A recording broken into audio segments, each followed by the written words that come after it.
Salut tout le monde, on se voit aujourd'hui pour parler réflex ball. Donc qu'est-ce qu'une réflex ball? C'est une balle là, de tennis, un élastique suffisamment résistant et souple et un bandeau, un chapeau, une casquette, tout ce que vous voulez.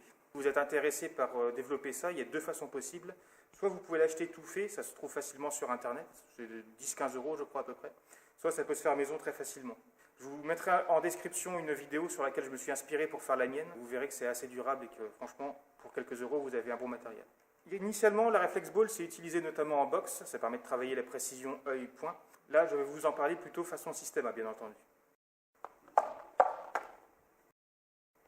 Donc, les avantages que l'on a à pratiquer la réflex ball, le premier, il est très simple, c'est aussi très ludique. Une fois qu'on commence à rentrer dans le jeu, c'est le cas de le dire, on se laisse un peu hypnotiser par la balle et les va-et-vient. Et le fait qu'il y ait une grosse marge de progression entre au début, on frappe comme un idiot dans le vent, et ensuite on enchaîne les frappes, il y a un petit côté très gratifiant. En deuxième, ça va, et là c'est très utile au système, beaucoup travailler le côté fléau d'arme que peut avoir votre bras. C'est-à-dire pas simplement rentrer dans des gestes mécaniques, mais plutôt, lorsque j'envoie le poing, comment avec le relâchement du bras, je peux repartir sur un revers, un uppercut, frapper en marteau, etc. Le fait de travailler à la fois sur les trois dimensions, donc dos de la main, phalange et marteau, ça va vous permettre d'avoir un aspect fléau qui est très intéressant à développer. Et enfin, la troisième chose, ça va aussi vous permettre de travailler un petit peu l'improvisation. La balle ayant un côté chaotique et la moindre erreur dans vos coups la faisant dévier, de temps en temps, vous allez la voir revenir vers votre visage, votre épaule ou autre. Et là, vous avez donc l'embarras du choix entre travailler l'esquive et la contre-attaque, ou au contraire, essayer de travailler une protection, un coup de coude, ou quelque chose qui sera beaucoup plus approprié sur le moment. Il y aura toujours une petite part d'improvisation dans ce qui va vous arriver. En quoi on peut se bercer d'illusions et ça peut mettre de mauvais réflexes ou de mauvaises postures. La première, ça va avant tout être justement la posture. Quand vous allez commencer, vos poings vont de 1 manquer de précision pour toucher la balle et de 2 manquer de précision pour envoyer le coup, l'onde.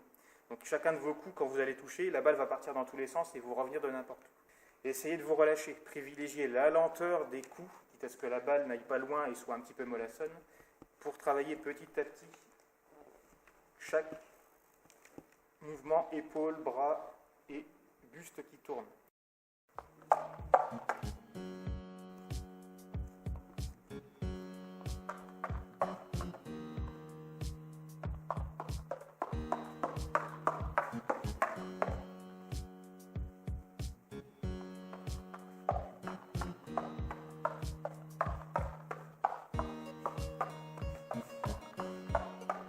Corriger ça, soyez toujours attentif à vous. Si vous pouvez le faire de temps en temps en vous filmant et en regardant l'image ou devant un miroir, pourquoi pas.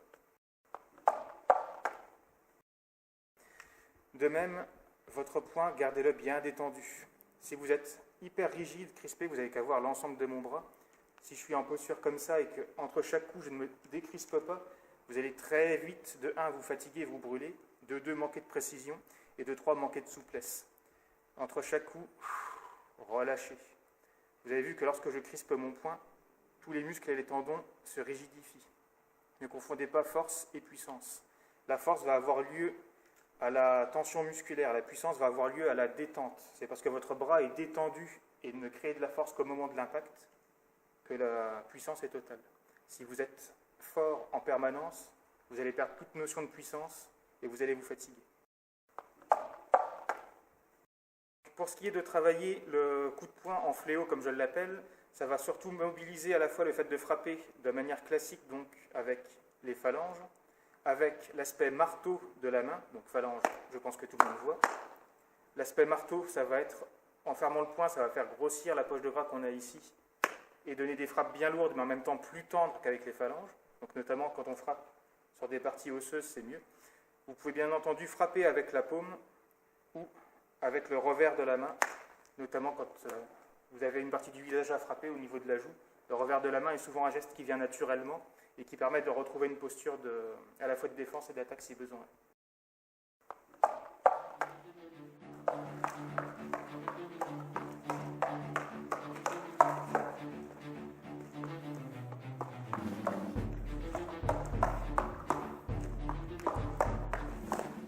Donc bien sûr, ce que je vous montre, c'est seulement pour des exercices d'entraînement.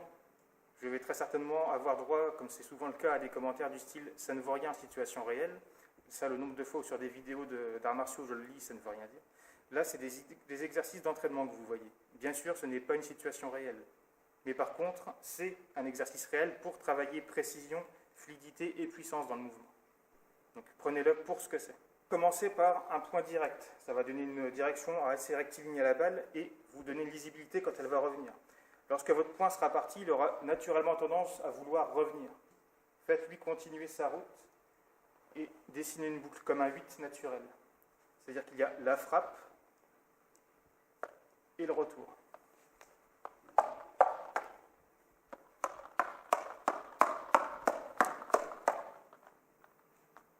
La deuxième, si vous pouvez, ça va être travailler frappe, retour, coup de coude.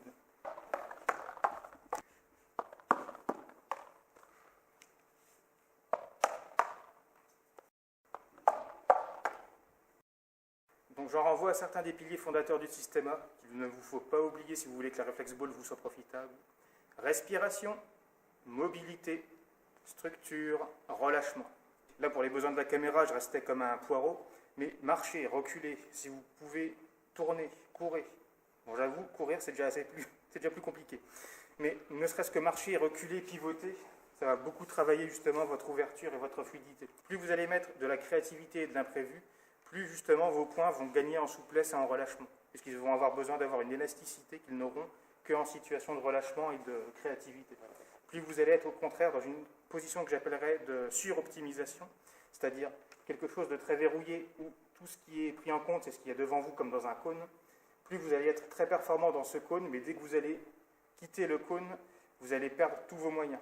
Au contraire, plus vous allez être souple du corps, de l'axe, des bras et du regard, plus vous allez pouvoir réagir sur ce qui vous arrive.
Raté.